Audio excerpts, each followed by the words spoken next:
I'd like to now welcome some guests to continue our conversation about the Black Lives Matter movement here in Albuquerque, our version. This week, I'd like to invite, or not invite, but thank for coming on Tatiana Sharif. She's from Fight for Our Lives. Also from Fight for Our Lives is Zoe Kraft. Thank you, Zoe, for coming. And Janelle Astorga Ramos, Learning Alliance of New Mexico. Thank you for coming as well. Ladies, thank you all. Let me start a question for Tatiana. The Black Lives Matter, the protests kicked up again in earnest here in New Mexico after the death of George Floyd, of course. And Fight for Our Lives has been extremely active in organizing and participating in many of those peaceful protests. How has the message been received in your minds? So for me personally, I'm just happy that everyone in our community has been able to come out and show support and just seeing support overall, not just in America, but in the world. It just means a lot to me that people are willing to go out and fight for us, no matter your skin. It just shows that people are really upset about the police brutality that's facing our nation right now. So for me personally, I just feel like it's about time for some change, and I feel like change is happening right now, and it's going to continue happening until we really see some huge change on a government level. So we'll get into that in a little bit because I'm curious your thoughts on all your thoughts on that. Janelle, let me ask you, the Black Lives Matter movement means a lot of things to a lot of people, certainly, no matter your age, but what exactly does the movement mean to you? I'm curious. I think for me, it really a bigger movement, right? It's not just about like a Black Lives Matter, but it's changing the whole system. It's recreating what was meant to work against us. So this gives us a platform not only for those of us who are of color, but our white allies as well, to come and really be at the forefront of this problem and create systematic change. So I appreciate, like Tatiana said, everybody coming out and just doing what they can in order to make sure that those changes do happen sometime in the future. Mm-hmm. Zoe, let me ask you, has Fight for Our Lives developed a list of specific changes or reforms you'd like to see the city of Albuquerque or the state of New Mexico adopt? Yeah, actually, so we have a few. So most recently, we put out a statement calling for the complete disbandment of the Albuquerque Police Department so that it can be rebuilt from the ground up. Because I think a huge part of the Black Lives Matter movement lately, and the realization that a lot of people are coming to, is that the system is not just broken, it was designed this way. It was designed to really put minorities, Black and brown people at a disadvantage. And until we really rebuild from the beginning, it's going to be really hard to combat those issues. So that's one of our main demands. We also most recently are holding an event on August 8th calling for the defundment of APS police, because we recognize that that really plays into the school to prison pipeline as well. So that's one of our main demands as well.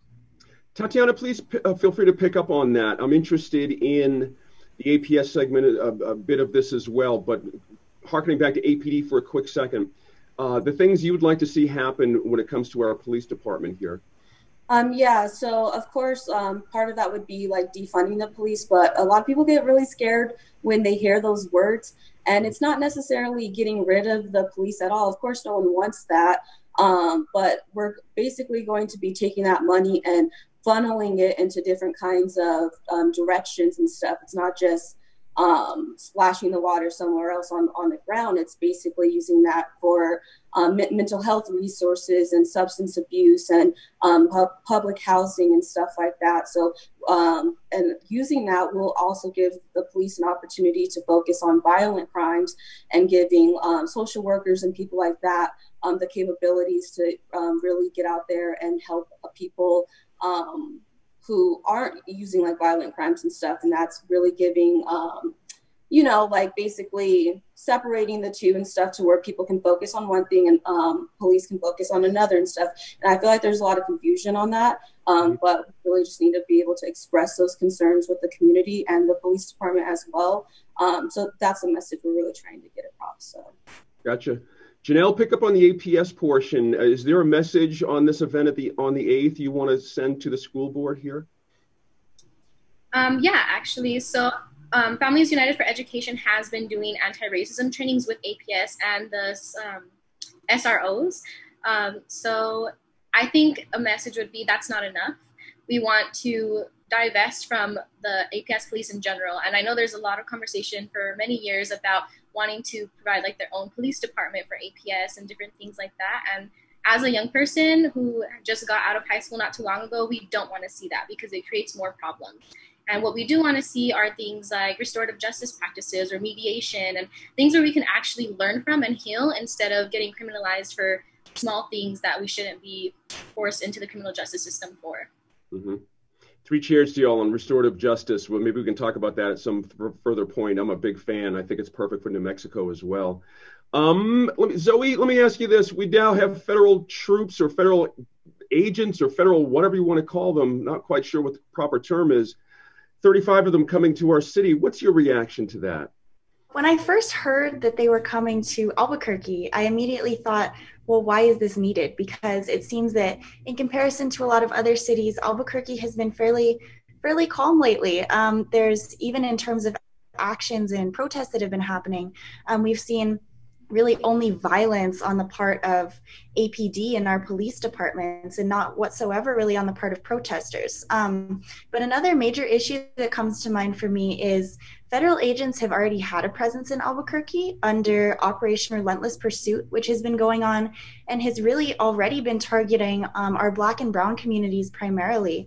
And so hearing that more federal agents are going to be sent in really concerns me because of the amount that these communities have already been targeted, and the targeting is going to continue. Tatiana, please feel free to pick up on that. The idea that 35 federal agents can somehow solve our crime problem. What are the dangers that you see of having the presence of these people here? There's a lot of dangers, especially since I've heard that they're not going to be identifying themselves.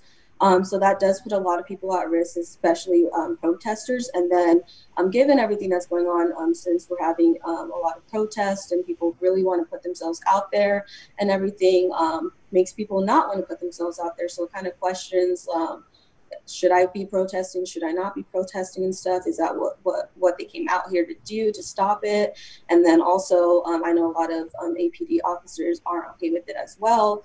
We are very understaffed when it comes to police officers too. And so I just feel like the timing was very suspect, but maybe that's what they wanted. So there's just a lot of confusion when it comes to all of it. I even heard that the mayor wasn't okay with it either.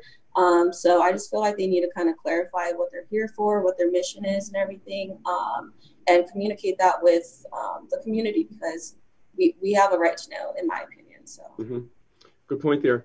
Janelle, this past special legislative session in June, we did see some police reform. As you know, Governor Michelle Lujan Grisham has signed into law the idea that all officers statewide wear body cameras. There's a lot of resistance out there, of course, to this. A lot of heads of departments don't want to do this kind of thing. Your sense of body cameras and their importance in all of this, is this a good move? I think it goes back to that funding, right? How do we have enough funding to get body cameras and all these other equipment for law enforcement, but yet we're still struggling to pass legislature around education and funding around that? So that's what my biggest thing is. I think also if we're wanting to get body cameras, we've seen in the past, police can turn those off when they feel necessary. So I think, like I said before, it's just a matter of really building the system all over again, because there's many things that we feel are going to be better, or elected officials feel are going to be more positive for people, and it gets worse. So really just talking with the community and seeing what we want or what we think is going to make us feel more safe, instead of just making changes that you think or elected officials think are going to be better when they're really not. That's a good, that last bit there was kind of key. Interesting. I want to allow all of you around the horn here a little bit, one at a time, to kind of talk about this issue. I'll start, Zoe, with you. The idea that, sometimes when you have generational changes, the resistance from an older generation to just simply be able to see and hear what a younger generation is trying to say, and trying to point out that, look, there are systems in place that are, honestly, no one person's fault, but it is all of our faults for participating in it. How do you get across to older people what the situation is? Because I think about this sometimes. If I was your age, I would be so frustrated right now Because it seems like folks come in one of two flavors. Either they really, really get it, or they just really, really don't.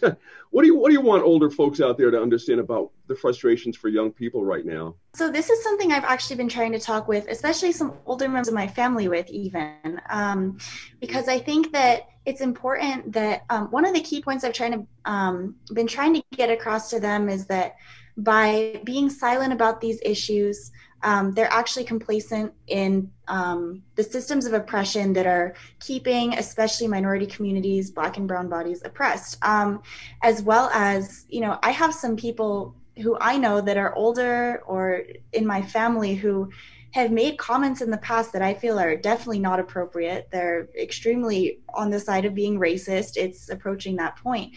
And I think getting them to understand that while the excuse is used a lot of times that the older generation is not going to change their minds, we just shouldn't even try to change their minds at this point. The comments that they make and the things that they put out into the world really do cycle into contributing to violence against our minority communities. Mm-hmm. Exactly right. Real short on time, a little bit here. Tatiana, please, I want to give you a chance at this, and also Janelle. Tatiana, please. For me, it's a little bit different because I am an African-American woman, and it's 2020, and I literally have to say Black Lives Matter, and people are saying no. And for me, that's heartbreaking. That's heartbreaking that I have an 80-year-old great grandmother, and Black lives still may or may not matter, and it's 2020. So that's like a huge shocker, but it's like generation after generation after generation, we're still having this fight. And so, after so long, hopefully we're able to, knock down more pillars and everything. But at the same time, it's same on the opposing side for people who don't believe that, my life matters and everything. So, we just have to continue to fight the good fight, and eventually we will prevail. So, that's all we can really do. And I'll pass it on to Janelle because I can go on all day on it. So it's a big one. Janelle, yeah. I think for me, it comes down a lot to education. I had like Tati and Zoe, family members who just don't understand. And it's really taking that time, if they're willing, to explain to them like what it means. I think there's so much just resistance to learn about things because of our generational trauma, right? And not being able to have a voice or speak on things or ask questions. So really breaking things down and breaking topics down and making them understand like the systems really weren't made for you. And this is why, this is the history, this is what actually happened. And a lot of the times that's when it clicks, right? That's when they start getting it. But there are those people like they were saying that just don't want to listen. And most of the time you just don't want to waste your time on that, because then you get frustrated and you get burnt out, and that's not what you want, because you want to continue making those changes for people who want those changes, who are going to benefit from them, and who really deserve what those changes are going to bring to them. Beautifully put. Really beautifully put. Tatiana Sharif from Fight for Our Lives, Zoe Kraft from Fight for Our Lives, and Janelle Astorga Ramos from Learning Alliance of New Mexico. Thank you guys very much. I can't thank you enough for this conversation. Let me put the offer out there. At some point down the road, we should probably do this again, because again, these are continuing conversations. They're not going to get solved by this one or the next one. We just got to keep going at it. So we'd love to have you back again. Thank you very much. Appreciate it. Thank you.